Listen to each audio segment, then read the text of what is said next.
A girl suddenly leans toward the boy, and both of them freeze in startled surprise as she softly addresses him like an older brother. The boy panics and tries to calm himself, thinking this must be nothing serious even as he looks completely overwhelmed. The story then shifts to a house somewhere in the Tokyo metropolitan area on a Friday. At a desk inside, a sudden cry of shock breaks the silence. 16-year-old amateur manga artist Saotome Nobuyuki is stunned by a phone call telling him to redo the work immediately, leaving him overwhelmed as the deadline looms. Bent over his workspace, he protests that the deadline is already close, wonders if there is still time, and worries the whole project might be cancelled. As the pressure sinks in, he fears that if he keeps drawing like this, he will not be able to keep going much longer. The room goes quiet except for repeated alert sounds as he slumps in his chair in exhaustion. He suddenly snaps and loudly complains about Jump's notoriously merciless cancellation streak. Then, someone abruptly grabs him in a tight hug and playfully tells Mokun not to get so worked up, leaving him stunned. The girl hugging him is introduced as Saotome Noan, an 18-year-old high school senior and his occasional assistant, as she gently tells Mokun to relax because panicking will not help anything. In the room, Nobuyuki nervously insists that if he relaxes, he will fall behind at both school and work, while Noan teasingly says she is always willing to comfort him if it helps. Flustered and serious, he tells her that now is not the time to fool around.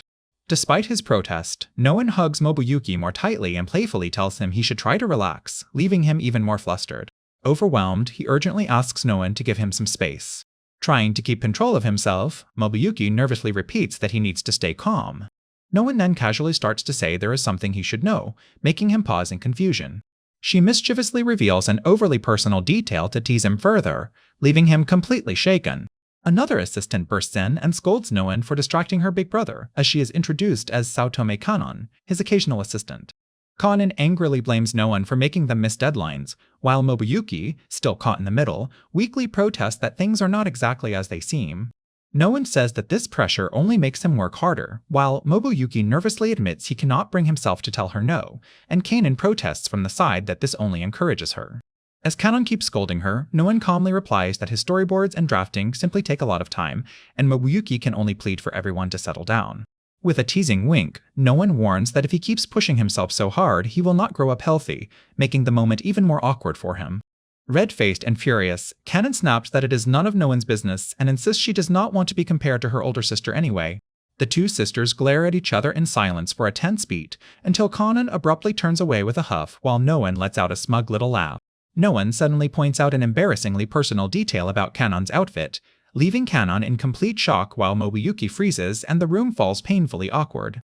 Gathering himself, Nobuyuki reflects that they somehow managed to land a weekly serialization, something he has dreamed of ever since he was a child.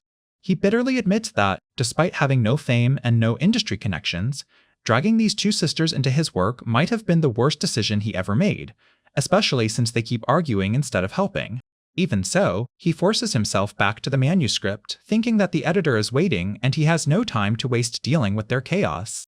The chapter then reveals his series, Love Robot, a sci-fi battle romance about a robot girl from the future who meets a present-day teenage boy.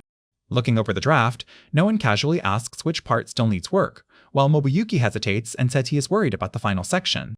He explains that even after spending so much time on it, the key scene where the heroine tries to get close to the male lead still feels weak, while Noan bluntly says the scene lacks impact. As Nobuyuki recalls that the editor said the same thing, Noan moves in to demonstrate and suggests the moment may need a stronger emotional impact. She then offers to demonstrate what she means, presenting it as an example of how the scene could feel. In a dramatic, overly poetic tone, Noan describes the kind of irresistible atmosphere she thinks the moment should create. She continues praising the appeal of the expression in the scene, pushing the performance so far that it leaves the mood uncomfortably intense. Kanon and Nobuyuki both freeze in stunned silence, swallowing hard as Noan's theatrical example catches them completely off guard. Noan complains that his manga is supposed to be a refreshing teen romantic comedy, not something so exaggerated, while Kanon mutters that he never takes Noan's suggestions seriously. Kanon then speaks up again, nervously trying to get her brother's attention as the awkwardness lingers in the room. With Nobuyuki turning toward her in confusion, Kanon suddenly asks him if he has ever been close to a girl before. Kanon suddenly asks Nobuyuki in a tense and direct way whether he has ever been close to a girl before. Noan cheerfully argues that if he wants the scene to feel convincing, real-life insight might help him portray it more accurately. As Nobuyuki recoils in embarrassment, Noan bluntly says a manga artist's greatest weapon is imagination, while Kanon realizes he apparently has no experience at all. Kanan nervously considers that giving him some practical advice might help him understand the situation better. Before Nobuyuki can react, Noan steps closer with a confident smile and casually offers advice to help him understand the situation better. Kanan jolts upright in total shock as Noan suddenly closes the distance between herself and her brother. With Nobuyuki too startled to respond, Noan keeps urging him to stay calm so her explanation can help him understand the situation. Kanan panics and protests, while Noan urges Nobuyuki to stay calm so he can understand the situation, leaving him too stunned to respond. Nobuyuki finally yells that they absolutely cannot do this, pulling back in alarm as the reckless demonstration goes too far. Kanan erupts in flustered outrage and demands to know what Noan was thinking, while Noan dismisses it as harmless between siblings and Nobuyuki can only stare in stunned confusion. Kanan freezes in shock, covering her mouth as the situation suddenly becomes far more intense than she expected. Nobuyuki turns bright red while Kanan stammers out an apology, startled by how quickly everything is spiraling. As someone stops him from leaving, Kanan closes her eyes and nervously carries out the plan she decided on. Kanan tries to clarify what she means by helping, while Nobuyuki panics and Noan watches the chaotic misunderstanding with teasing curiosity. From the background, Noan insists this is not just a joke to her, while Nobuyuki desperately tells Kanan to calm down and wait. Kanan blurts out that she can help too, leaving both girls flustered and Nobuyuki even more overwhelmed. As one sister stays close and the other joins her, Nobuyuki stands completely stunned, unable to process the absurd scene unfolding around him. Noan hesitates inwardly, confused about how things ended up like this, yet still keeps hold of Nobuyuki's hand as the awkward experiment continues. Kanan, equally flustered, compares the moment to what she had only imagined before and quietly realizes reality feels very different. In the middle of the tense silence, one of the girls softly notes how unexpectedly warm the moment feels. Kanan gets so carried away in the moment that she starts thinking she wants this strange closeness to last forever. Nobuyuki stares ahead in a daze and realizes the intensity of the scene is suddenly giving him a clear image for his drawing. Overwhelmed by inspiration, he abruptly drops what he is holding as the idea hits him all at once. Kanan looks up at him in a daze, and he falls silent as his attention fixes on her face. The room falls quiet as Kanan remains close to Nobuyuki, leaving no one watching from the side without knowing what to say. Caught off guard, no one wonders when Kanan became this bold as she watches the situation escalate. Kanan moves even closer and softly calls to her brother, and both of them freeze in surprise as the tense moment catches them off guard. Nobuyuki finally blurts out Kanan's name and asks for a moment, but Kanan stays close, leaving the tense misunderstanding unresolved. With her face flushed, Kanan nervously insists this is for the manga and tells herself it should be fine. Then Kanan suddenly moves in on Nobuyuki, catching him completely off guard and leaving him frozen in shock. Kanan hurriedly insists that what just happened was simply a normal family-style cheek kiss, and the others react in stunned disbelief at how casually she tries to explain it away. Then, Kanan suddenly gives Nobuyuki another quick family-style greeting, leaving him frozen in surprise while no one can only stare at the unexpected moment. The narration explains that after that, Nobuyuki became much better at drawing emotional scenes, though the unexpected moment left everyone flustered and panicked. Later, someone cheerfully announces that they are back at Oni-chan's house, shifting the scene to a calmer setting. Kanan playfully suggests a welcome home greeting to Nobuyuki, catching him completely off guard. Her teasing confidence makes him panic internally, and he starts overthinking the whole situation as if she has awakened some dangerous new fixation. Kanan quickly explains that she was only testing outfit ideas to help with the manga's changing scene reference, and Nobuyuki immediately realizes this is exactly the kind of inspiration he needed for the upcoming beach chapter. Smiling gently, Kanan tells him he misunderstood and says that if he needs inspiration, he can always ask Noan to model instead. As she heads out, Kanan glances back and casually adds that if he ever needs help, he could simply ask his big sister to be his model. Looking over her shoulder with a soft smile, she adds that if he ever needs help with references, she can assist him directly, catching him off guard with the unexpected offer. Nobuyuki firmly refuses her involvement and says the swimsuit scene is nearly finished, while she quietly realizes she may have gone too far. Kanan gives a disappointed little reaction, and the other person awkwardly says that is just too bad. Back at his desk, Nobuyuki admits to himself that he has not even finished one panel, and worries that if he starts imagining swimsuit references now, he will never be able to focus on work. Kanan relaxes with a bright smile and cheerfully suggests they move on. She suddenly asks why his face is turning red, teasing him with playful cat-like sounds, and he blurts out in shock at what she just said.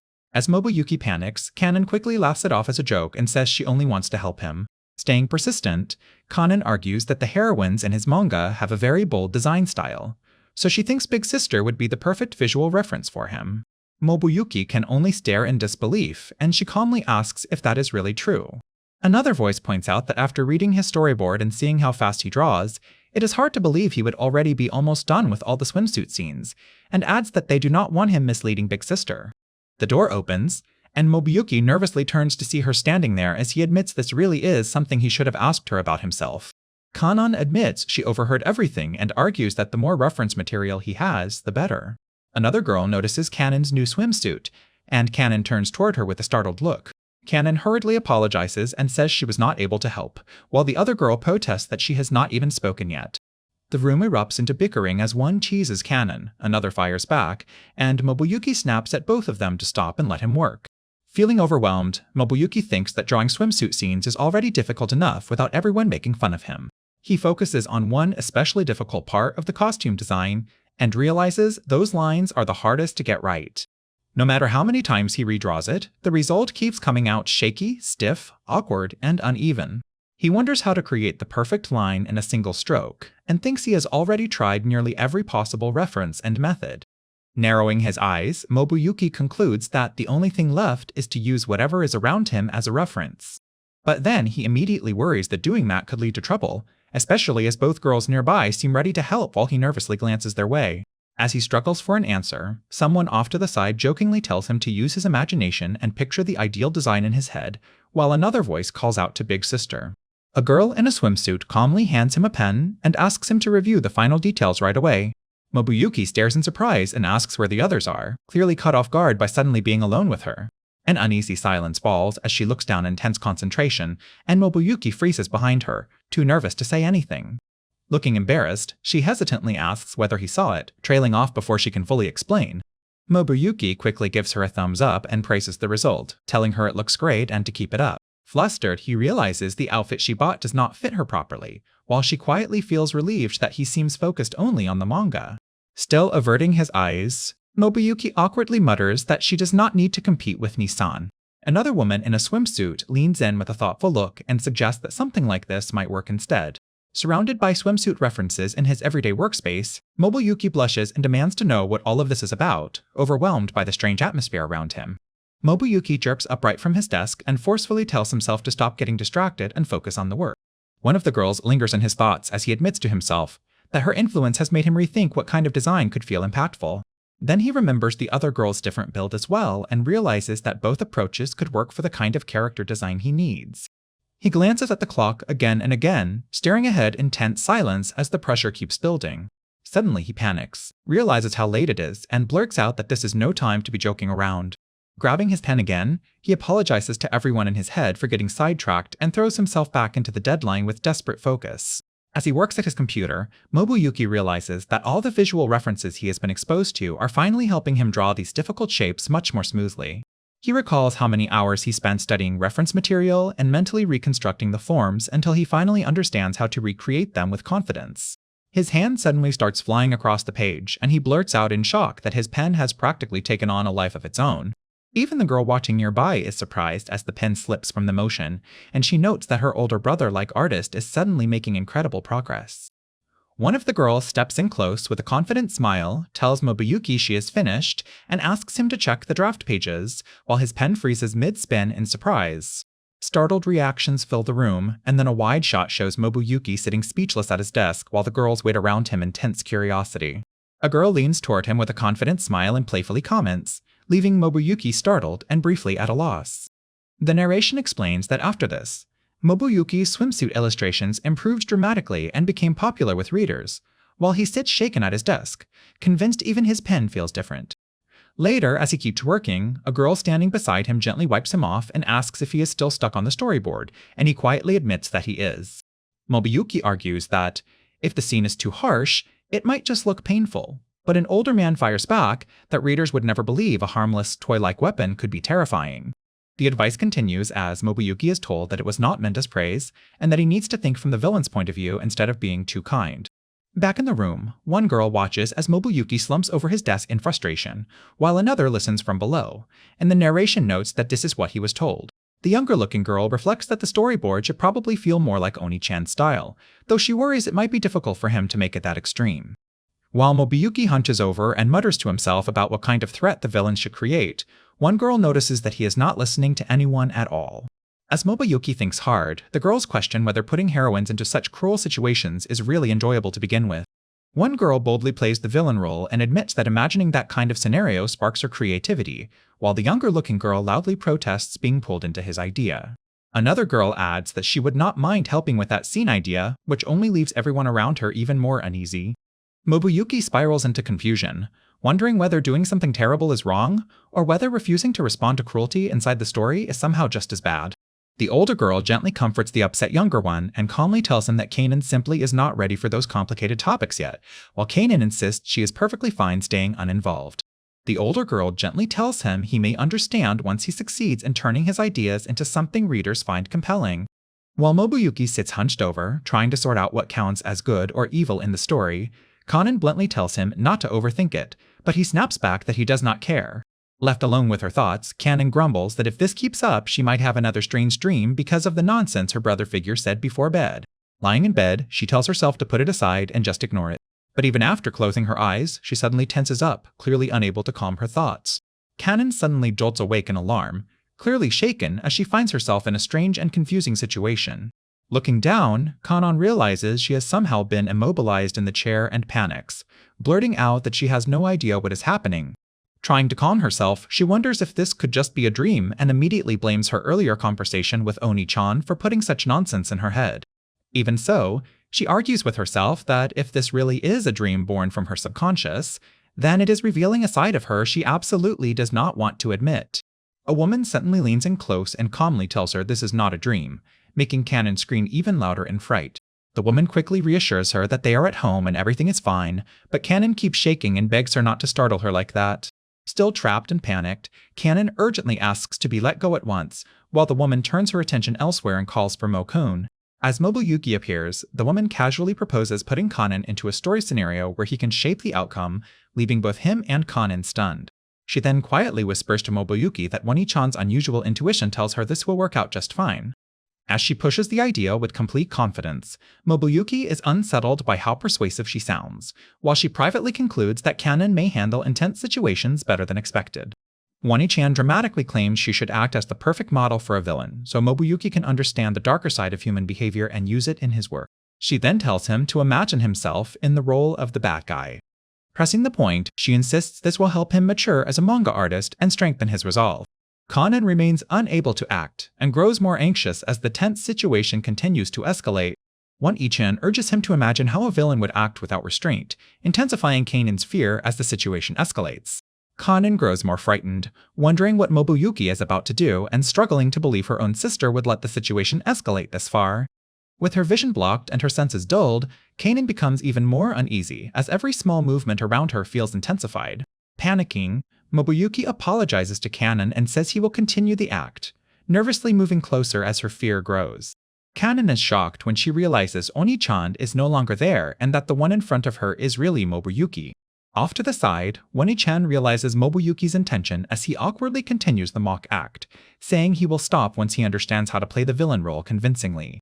Nobuyuki stiffly says this is about as far as he can go, but Oni-chan cheerfully urges him to continue the mock performance a little longer, so the villain act feels more convincing. Kanan immediately cries out for her sister to stop as the unexpected teasing leaves her overwhelmed. Oni-chan watches with flat impatience while Nobuyuki awkwardly continues, and Kanan's protests turn into helpless laughter. Then Oni-chan suddenly joins in to make the act more convincing, leaving Kanan increasingly overwhelmed. Kanan protests that one person was already too much, and when both of them keep going, she finally snaps in disbelief. Nobuyuki unexpectedly gets nostalgic, saying this reminds him of when he used feather dusters like old chalk erasers just for the fun of it. Oni-chan agrees at once and fondly recalls how the two of them used to compete over who could keep that up the longest. As the siblings casually enjoy their shared memory, Kanan finally snaps and shouts at both of them in total disbelief. Kanan stares in shock, wondering how things escalated into this, while the two beside her look oddly calm and in sync. A moment later, feathers go flying as the pair suddenly rush off, yelling apologies and leaving Kanan behind in confusion. Kanan tries to reassure her sister, saying she can leave this to her and come back. Even while smiling, Kanan cracks her knuckles and quietly declares that she will not forgive him. On the phone, Nobuyuki is told the latest chapter made readers think the heroine was being pushed too far, and with one assistant already refusing to help, the editor warns they may have trouble finishing the manuscript, while someone nearby desperately calls for Oni-chan to come back. As Nobuyuki waits at the cafe to meet his new editor, he is stunned when Saotome-sensei suddenly rushes up to him, leaving the manga artist completely caught off guard. As rain pours outside the delicious kitchen cafe and restaurant, the narration bluntly introduces the next problem by telling him to say hello to his editor. Sitting alone in the booth, Nobuyuki thinks that his own series had only just started running regularly, and he wonders what this new editor is going to be like. Looking up from his drink, he nervously recognizes the approaching figure as Saotome-sensei. The woman introduces herself as his new editor, Takinami Lemon, and with an unsettlingly intense presence, she formally says she looks forward to working with him. Nobuyuki goes pale and thinks that, with Kanen and now this woman, he may not make it home in one piece. The narration reveals his new editor in full. Takinami Lemon, age 23, a second-year member of the Shonen Jump editorial staff, standing under the rain-heavy mood with a severe expression. Nobuyuki stares in disbelief as Lemon calmly sips her drink, thinking Shueisha only ever assigns him intimidating editors. Looking at her more closely, he is caught off guard by how striking and composed she seems. From across the booth, he hesitantly points out that there is blood on Takinami-san's face. Lemon casually tells him not to worry, saying she just got roughed up a little earlier. When he awkwardly asks if she is alright, she says this happens fairly often and barely bothers her anymore, making him wonder what kind of life would leave someone so used to it. Seeing her matter-of-fact reaction, Nobuyuki nervously thinks that if a cheerful storyboard can lead to this much trouble, he may be completely out of his depth. Meanwhile, Lemon notices how frightened he looks and starts wondering how she should handle someone who seems this scared of her. She reflects that she only took a minor spill, and that his intense reaction to her injury makes it seem more serious than it really was. With a frustrated smile, Lemon wonders why things always go wrong, thinking she could have been having a perfectly normal, pleasant conversation with him instead. As she sits there in regret, Nobuyuki anxiously fears that at this rate his manga artist will resent him and request yet another editor change. Lemon quietly tells him that meeting him has been unexpectedly exhausting, adding that his nervous eyes and uneasy mood make the whole atmosphere feel heavy, while he gives an awkward little laugh. Walking alone, Lemon admits to herself that he is actually doing well as an editor since he recognizes a good storyboard, gives proper guidance, approves strong work, and still keeps up with deadlines. Even so, she wonders whether he has ever had a pleasant conversation with the manga artist he is assigned to, because this job depends on proper communication, not stiff formal exchanges. Determined not to be dismissed like that again, Lemon throws herself into studying how adults build friendships and communicate better, vowing that next time she will handle it properly. Fired up, she suddenly declares to Saotome that she will build a long and trusting relationship with her next manga artist, catching the other person completely off guard. Later, as they sit across from each other at a table, Lemon nervously tells Nobuyuki that she brought him a gift, while he quietly worries that she might still be upset about something. With visible tension, Lemon presents the package and explains that it is a famous specialty from her hometown. She adds that there were so many varieties that choosing just one was difficult, but she personally picked what she believed was the very best for him, and he awkwardly thanks her. As Nobuyuki looks down at the package, he is shocked to realize the gift seems to be a very inappropriate book, while Lemon proudly explains that people in her hometown love these and consider them a point of local pride. Panicking, Nobuyuki blurts out that the store must have mixed up the bags and that this cannot possibly be the intended gift, while Lemon, still missing the issue, remarks that his hometown sounds surprisingly progressive.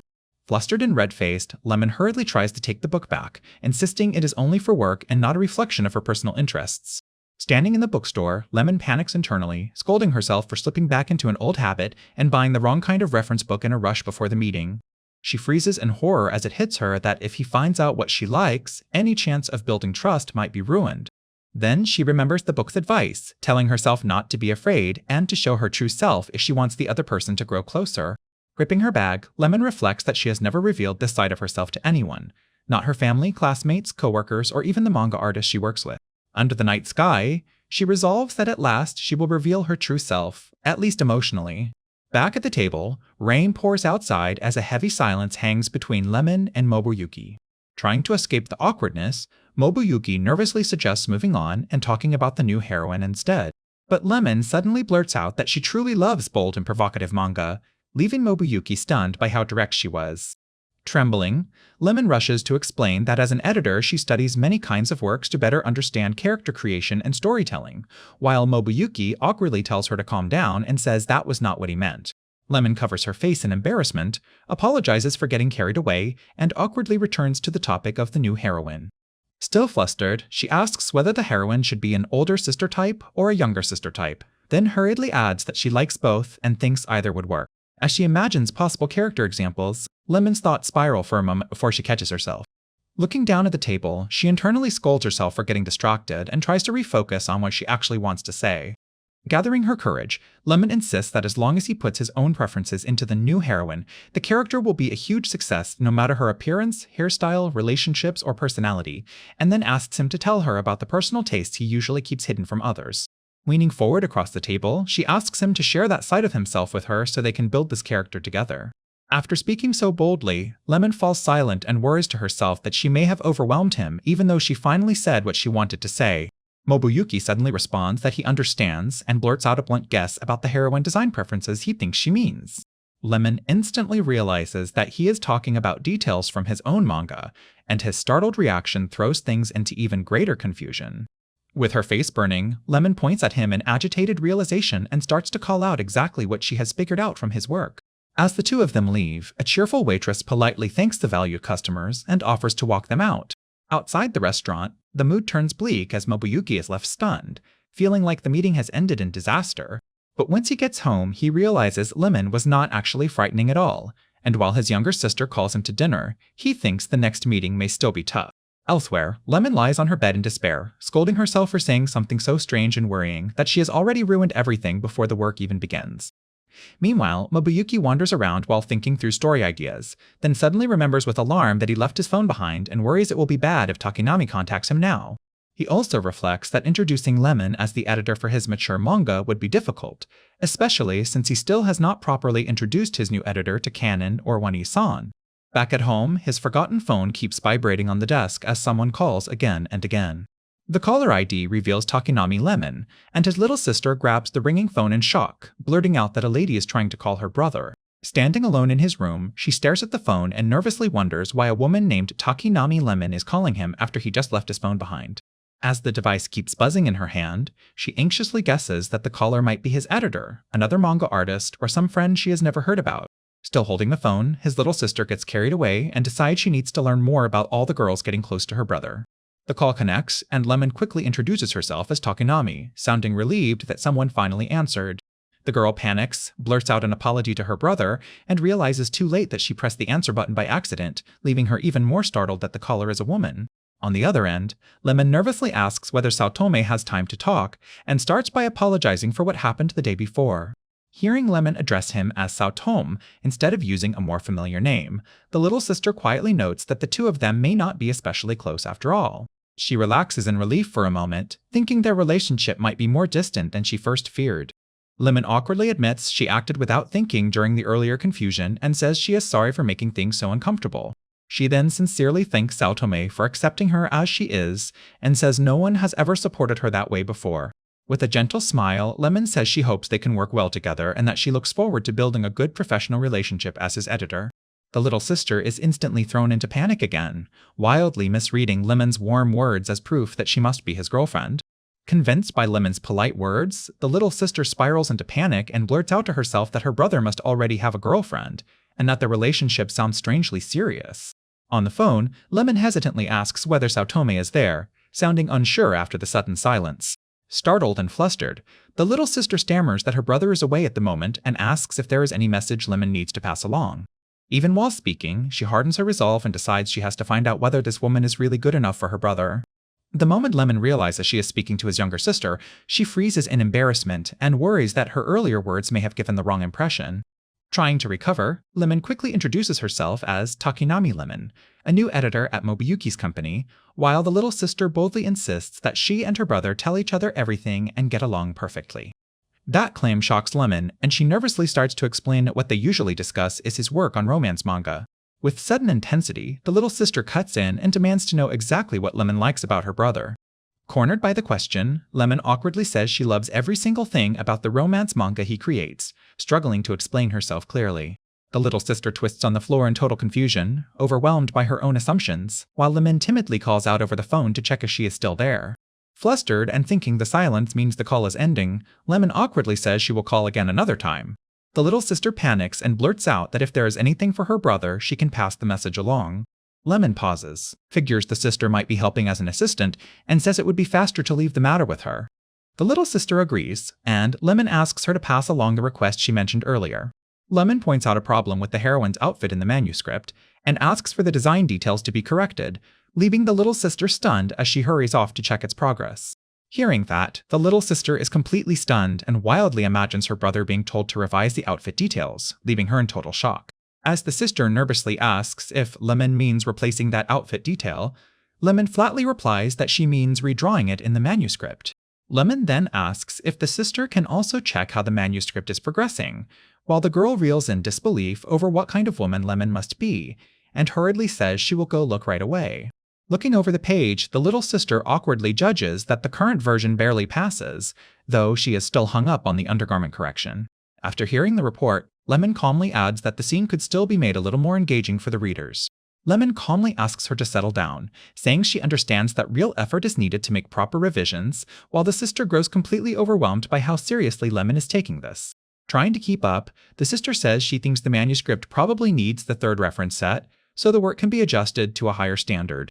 As she pulls out the item in question, the sister freezes and starts wondering why this unfamiliar woman somehow knows exactly what kind of reference material her brother keeps at home. Her imagination runs wild, and she panics at the idea that the two of them might have met in secret while she was away at school. Looking over the reference, Lemon bluntly comments that it does not fit the character at all, while the sister loudly insists that for someone that age, it should already be good enough.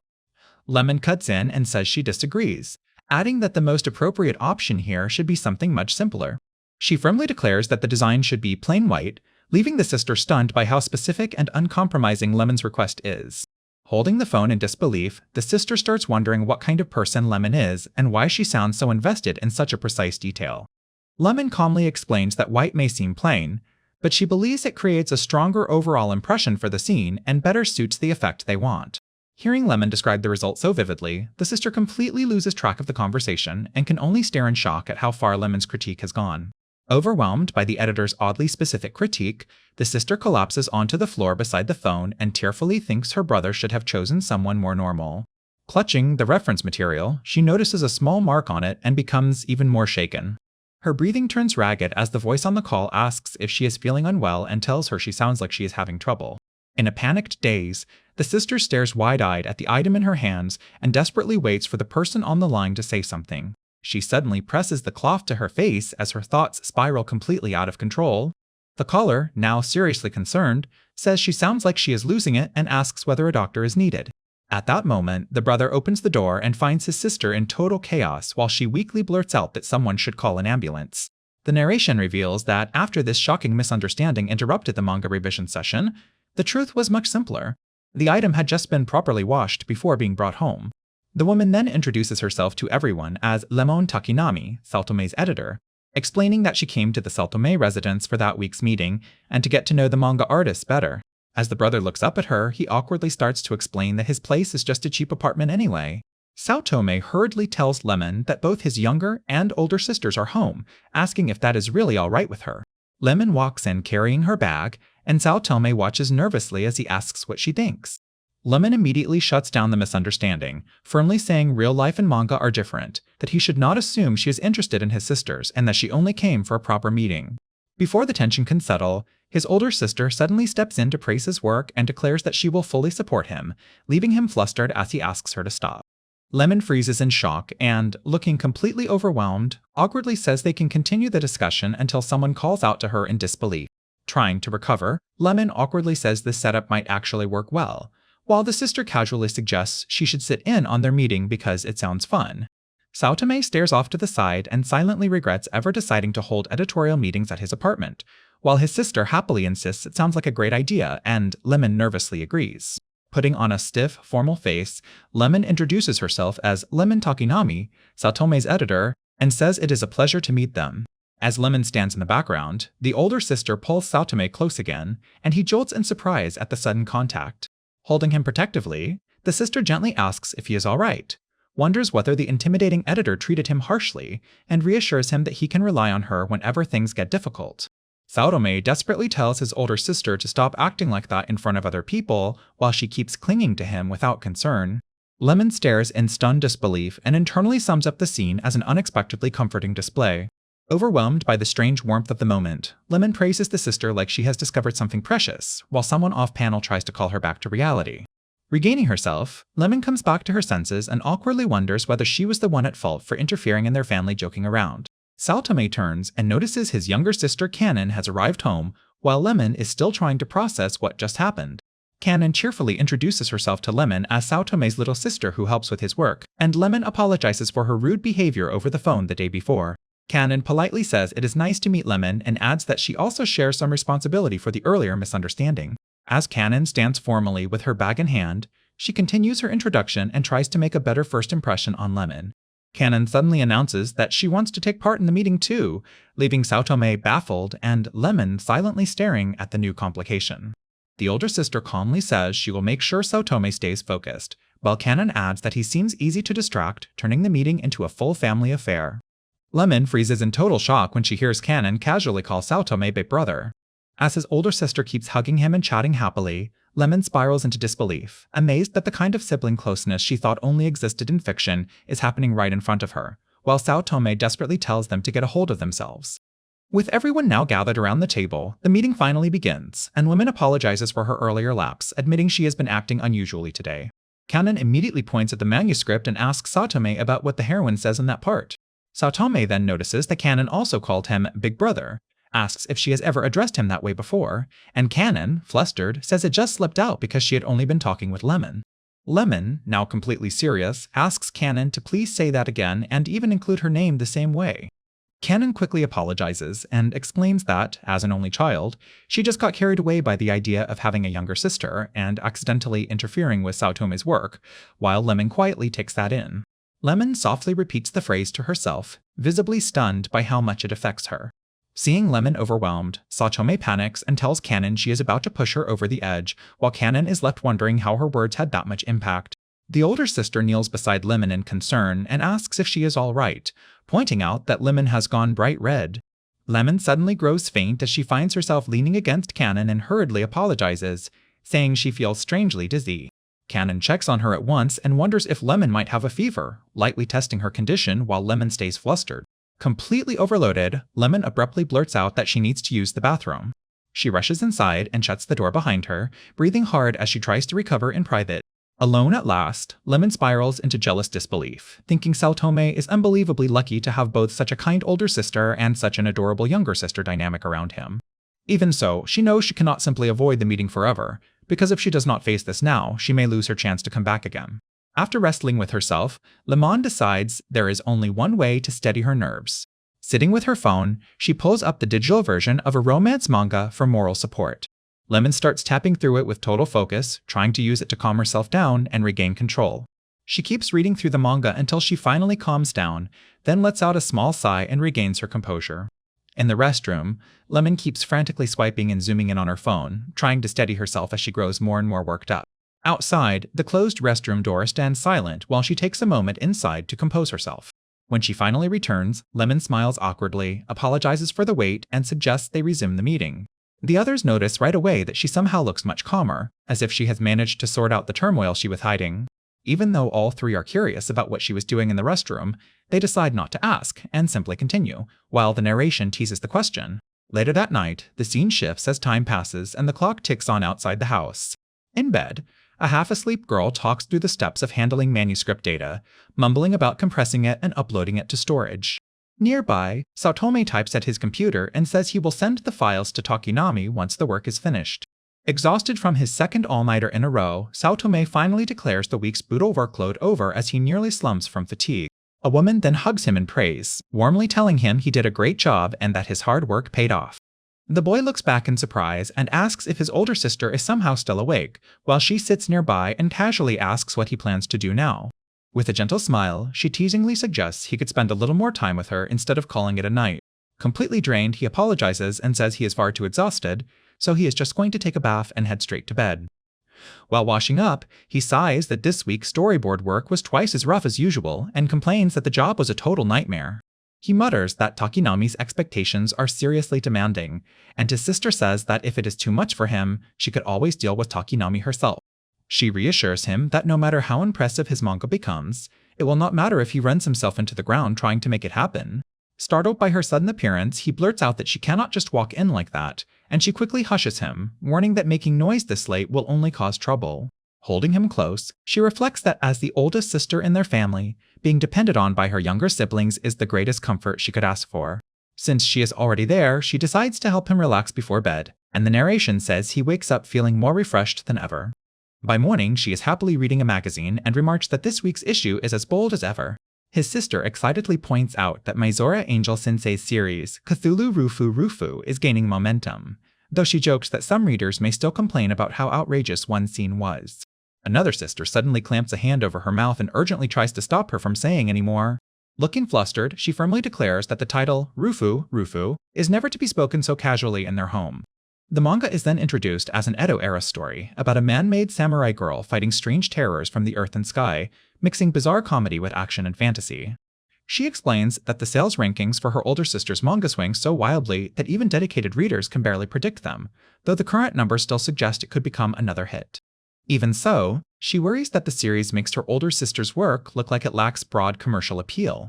Sao Tome, looking half-dead from exhaustion, tells Canon not to worry and says online comments calling Love Robot, a compliment to Rufu Rufu, do not bother him at all. While one sister loudly insists her older sister's manga is far more interesting, the older sister calmly advises her to think carefully before picking a fight over it, and Sao Tome says he is heading out for a walk after finishing the storyboard. As he steps outside and the door closes behind him, he reflects that Maizora Angel Sensei may be an amateur artist, but her illustrations, world building, fantasy ideas, and jokes all work surprisingly well. Clenching his fist, he bitterly admits that this really is frustrating, especially because he is genuinely a huge fan of her work. Thinking back on the wildly over-the-top imagery in that manga, he blurts out that the creator must be an unbelievable person. Then he notices a loose sheet on the ground and wonders what it is, realizing it seems to have come from the neighboring room.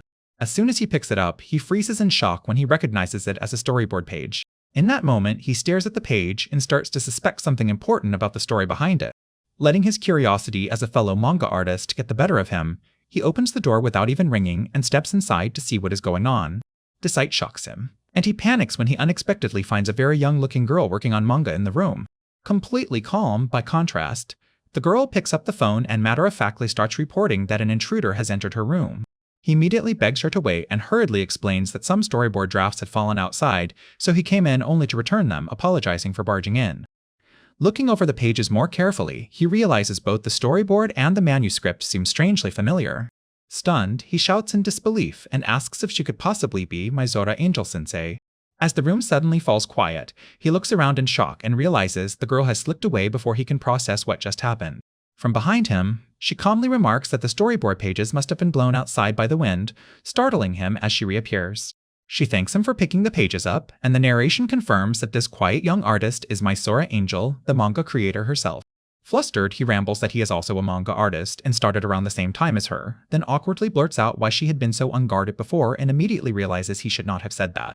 Trying to recover, he nervously says that he has been reading Maizora Angel Sensei's manga. Still overwhelmed, he blurts out that he cannot believe the famous Maizora Angel Sensei lives right next door. He then adds with a nervous smile that it is a huge honor to actually meet Maizora Angel Sensei in person.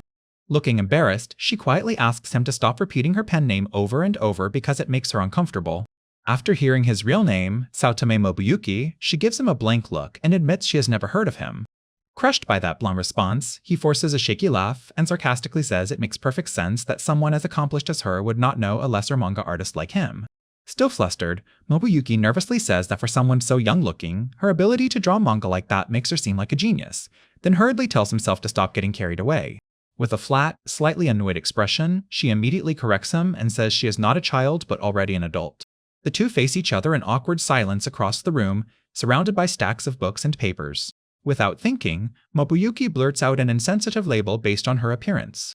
Clearly displeased, she sternly tells him never to use that word again and admits that kind of comment has bothered her for a long time. As she rummages through her things, she suddenly asks what the title of his manga is, leaving him startled that she is actually willing to read it. Looking over the paper-strewn room, Nobuyuki is shocked, while she calmly explains that since he is the neighbor who came into such a messy place, she should at least know what kind of taste he has. After checking his book, she reads the title aloud, and it turns out to be a provocative-sounding title from a weekly shonen magazine. Embarrassed, Nobuyuki awkwardly points out that even if some authors include bold material in their work, she might be taking her judgment a bit too far. While she quietly reads, Nobuyuki thinks this could be his big chance to get advice from Maizora-sensei on how to build a steady readership. She firmly slaps his manga volume down and bluntly begins her critique. After reading it, she calmly concludes that his work feels like it was made by someone with no real experience behind the emotions he is trying to portray. Nobuyuki throws his head back and loudly protests that this is not helpful advice at all. Unfazed, she says surface-level imagination alone will not be enough, and that he needs a deeper understanding of the feelings he wants to depict. As her abstract lecture grows even more intense, Nobuyuki can only stare blankly and wonder what on earth this supposed genius is talking about. She points out that even the way he draws his characters still feels stiff and unnatural. He defends himself by saying he simply wants his work to feel free, but she cuts him off and harshly dismisses that excuse.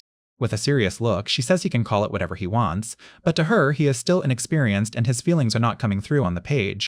She continues pressing him with rapid-fire criticism, arguing that he is only skimming the surface and has not truly grasped the emotions he wants to write about. In the end, Nobuyuki collapses face down in defeat while she stands over him, and he weakly begs her not to attack his inexperience quite so mercilessly and to give him actual advice instead. She calmly says she has finally understood something completely new about herself today and thanks Maizora-sensei for it. Nobuyuki hurriedly declares that after meeting Maizora-sensei, he realized his perspective on what he admires has completely changed. She flatly insists that she is not a childlike girl, but Nobuyuki keeps teasingly repeating that she is. Growing irritated, she snaps back that she still has the appearance of a grown woman. Nobuyuki smugly asks what she means by saying she looks more mature. With a mischievous smile, she calls him by name and says she has something surprising she wants to show him. Startled, Nobuyuki lowers his drink and immediately senses that this is going to cause trouble. She reveals that what she wants to show him is Wan I-chan's figure drawing study.